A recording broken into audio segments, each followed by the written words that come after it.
Hello everyone, welcome back to the channel. Today we're going to be working on Dave's Jeep. So Dave, can you tell us about your Jeep? What's going on with it? What have you done with it? It has no third gear. No so third we're gear. Put a new trans in it. The new transmission is over there. Look at this beast. This is what, what is the... What's it called? This is 545 RFE. That's it. 545 RFE. So this Jeep is an all-wheel drive, 5.7 liter. It's essentially an SRT clone. So it doesn't have the SRT engine, but it's got all the other SRT stuff, the bumpers, the gears, the gears, everything else. So intake manifold. Yeah. So it's headers, it's basically everything. an SRT clone. And his third gear went out after we decided to do the cam, which you can see in our other video. So today we are swapping the transmission and seeing if we can get it back on the road, because it is car show season and Dave hasn't been to a single one yet. So Dave's very He's upset. itching. He's itching. Very upset. ready to go. So let's get started. Alright, so in order to get the transmission in, we have to take out pretty much everything underneath the car. We've already got the exhaust out. Sam's taking out the drive shaft now. Yeah. We got two drive shafts to take out because the all-wheel drive. So we got the regular rear main drive shaft here, which is a bunch of Allen head bolts. And then we've also got the front drive shaft that goes to the front diff for the front wheels. So I'm gonna have to take that out too. It's going to be interesting because this bracket is in the way. So we're going to get that out and support the transmission. Overall, it's a pretty clean Jeep. Yeah, luckily it's, what, 150,000 miles or something like that on it? Yeah, but it was well taken care of. Well, sort of. He kind of... For Michigan, the body looks good. He beats on it a little bit. Oh, yeah. Alright, we're going to replace that. It's a matter of getting it out, though. Yeah, I'll have to probably use vice grips on that or something. Is this thing in neutral by any chance, do you know? No idea. Probably not. Not here right now. Nope. It's in park. Yeah. We're gonna have to replace that one, but yeah. It's loose now. Jesus, that's so long. Alright, a little tip when you're working on these like Allen head bolts, just get a pick and scrape out the inside so you can make sure your socket actually gets in there and engages. My bad. Oh, I've never seen this greasy either. It's like, this thing is super greasy right now. Yeah. E-Torques. I'm used to seeing GM have E-Torques, not Chrysler. Glad Ford hasn't adopted these. Well, I shouldn't say anything, or they might do it now. I was gonna say, just keep waiting. I don't understand the fascination with E-Torques. No. My bad. Randy's not here, so I'm the one to say that now. Hey. Oh god, cooler lines. No. That's gonna be... That's not fun. We're going to get the trans-cooler lines off soon. That's going to be messy. That sounds like a Dave job. I hope those things are in good shape still and don't leak or strip out or anything.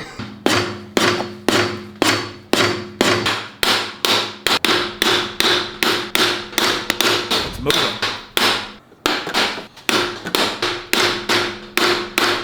There it goes.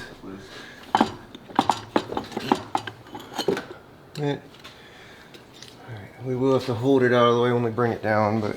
Alright, so right now we're disconnecting the bolts off the bell housing. We've got the cover for the flex plate removed already. Right now Randy's getting the starter bolts off. And then we're going to remove the flex plate from the torque converter and then get the rest of the bolts off the bell housing and drop this transmission out. Oh yeah, there's a whole bunch of them way the f up in here. Thick. So now we gotta get all the bell housing bolts out? Yep. Or at least most of them. Do we need to like move the subframe, or is this transmission just gonna go backwards? It's gonna go backwards. Okay. And then it'll have to go backwards, and once it clears this, then we can bring it all the way down. Yeah, we're taking the torque converter bolts out of the flex plate, so we have to rotate it over. There's 4 bolts on this one. We got 3 out. So we've got 3, so I gotta rotate it and get the last one, and then all we gotta do is work on the bell housing bolts, which is gonna suck, but we got most of the harness taken off, we got the shift selector off, we popped it in neutral, and we got both the drive shafts off.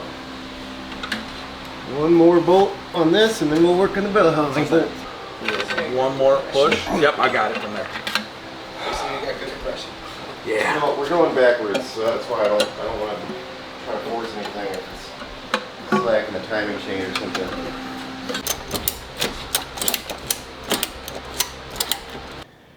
Yeah. There we go. All right, you want to come up the truck now? Yeah, we're gonna bring the truck up. But it's our own truck.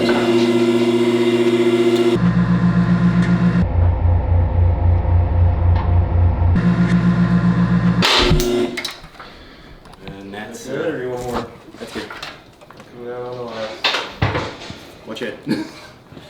Alrighty. All right, transmission's out. Good job, boys. That is going to be fun to put back in. Oh yeah. Your definition of fun is a lot more All good. right, here, roll that out of here. Yeah. Yeah, let's roll it out. So you want to come straight? Straight. Okay. So you're going to use the same torque converter that came on the new transmission? For now. Later on, we will take it back out. Maybe it might be like a winter project or something to swap back to his high stall, but for right now, we want to get it on the road. All right, now you're moving over the linkage. We swapped over to this This shift one was bad. because that one's bent, and then we'll deal with this stupid debacle. I don't know if you guys saw this one in earlier video. Somebody put the red warning, the no oil tag. They clamped it into the gasket of the pan, even though it's got this, which is meant to twist around something like this big open. I don't know why they would do that, so we're gonna have to deal with that, but we'll deal with that once it's in the truck. Really? I'm getting old, boys. Yeah, but you're also making real weird noises. I do it just for entertainment. It's purely for decoration, Hey, boys. at least just for decoration. noises now and not my stomach. Hey, don't summon the demon. Don't summon the demon. What did you feed him that day? Dude, it doesn't matter what he has. The dude just always makes noises. Like his insides just be just all the time. Whoa! Why did you just bark? I'm freaked out.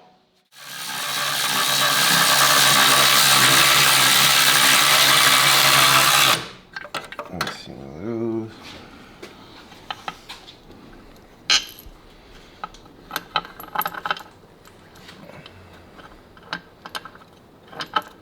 Oh shit.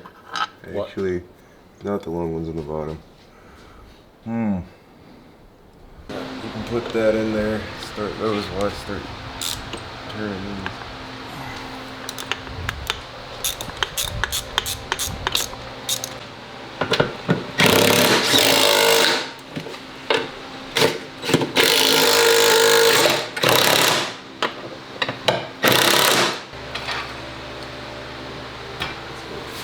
They call that an Uncle Spinny Dervish.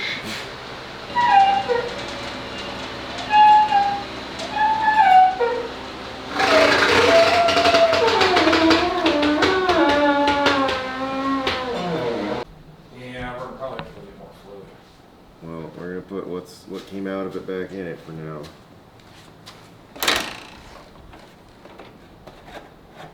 Alright, so we got it back together. We put some fluid in it. We're gonna start it up and see if we can cycle the fluid through all the gears, and then we'll see if it actually drives. We won't know if we fixed the third gear issue until we've properly filled it up with fluid, which involves getting it all up to the right temperature. So we're gonna do that, get it up, fill it up with fluid to the right temperature, and then we're gonna take it out and see if it's got third gear. But here's our first start of it back together.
It's actually a little bit over right now, but we're gonna let it heat up.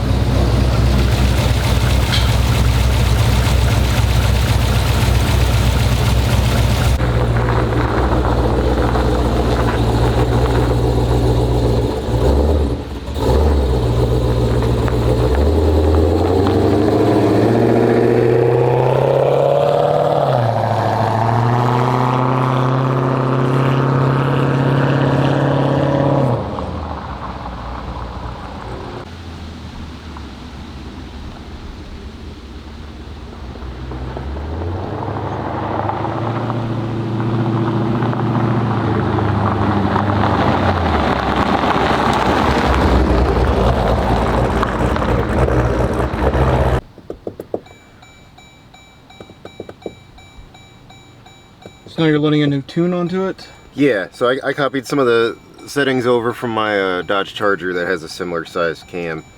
We're gonna see if that can make it idle a little bit better. Right now it's idling better than it ever has. And it has all the gears? And it definitely has all the gears now. I just want to see if I can get it idling so it's not gonna die on the drive, and that way we can get some more miles onto it. So she should be good. Let me see.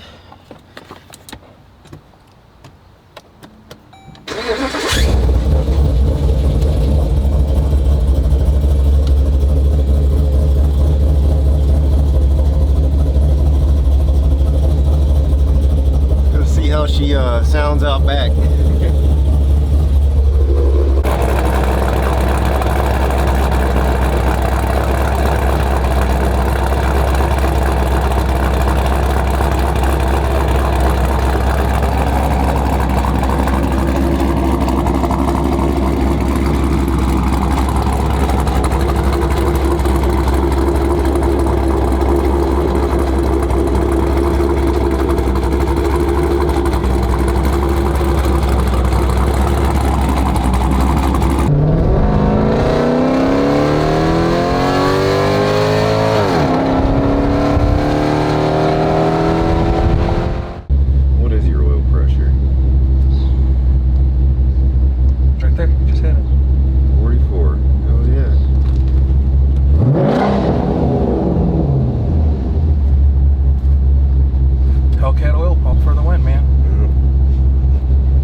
This box as much as possible. So I don't know if you guys can see it.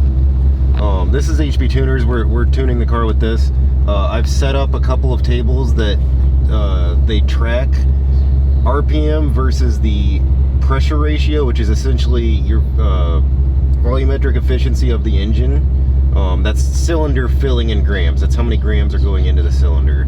So that's the exact same set of labels as what's in the VE table. So we're gonna drive around and we're gonna fill up all of this with fuel changes needed by just putting the car through different load situations. We're gonna try to fill that all up, and then once we've got all those, it's literally just a copy paste kind of thing where you can multiply your whole VE table by what it said that it needs, and then that puts it right where it needs to be. So then I can go through and I can kind of smooth around the edges of the VE table. So we're just gonna go and do a little cruise and try to get some data on this thing.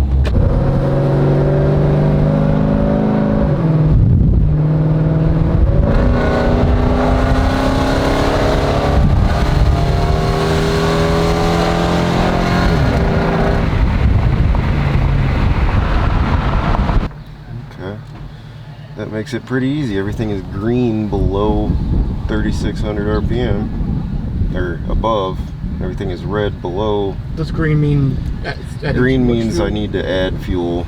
Okay. Red means I need to subtract it. So I'm just gonna I'm gonna look at the average. Most of these are 25 to 33.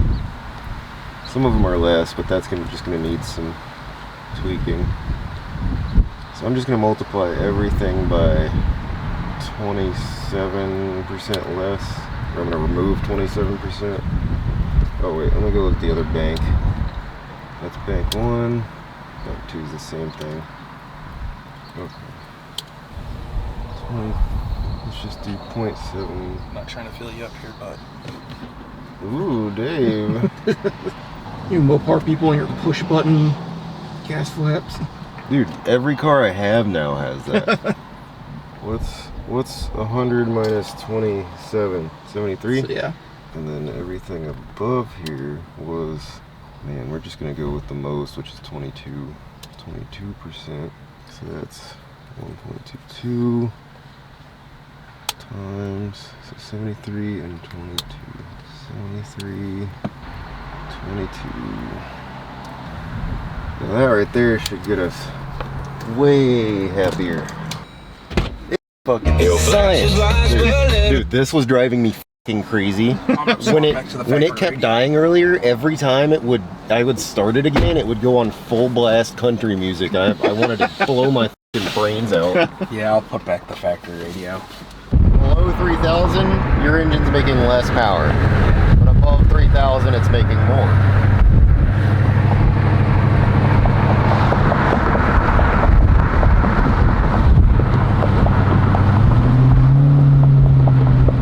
Alright, so it moves, it got all the gears. It What's moves. what's the plan for later? Right now, Dave is going to drive this out of my driveway. I'm hopefully not going to see it for at least a week. But we got it done. The transmission works great. Next, as far as performance for this thing, is sometime in the winter, he's going to want to take the transmission, either take the trans out or take the engine out and put that torque converter back in it, or like we originally intended. But first he's going to get that torque converter checked out by a transmission place, just to make sure everything's fine. But for right now, we just need to keep tuning fueling. We need to start working on spark timing, but Dave has some other things other than the engine. So maintenance stuff. He needs tires really bad, and right now we have a problem where there's some broken lug nuts on the wheel. You can show them down there. There's some cheap lug nuts. We've tried taking them I'll off take a picture already. of it in a second. Yeah, the lug nuts, don't buy cheap lug nuts. They sheared off, and it's the cone that holds the wheel is still on there. So we're gonna have to spend some time drilling those out. Once those are out, we'll have to replace all the studs that were broken, and then he's gonna have to get tires while the tires are off. But anyway, guys, good job, good work. Awesome. Thanks for watching. Stay tuned, and we'll see you guys next time.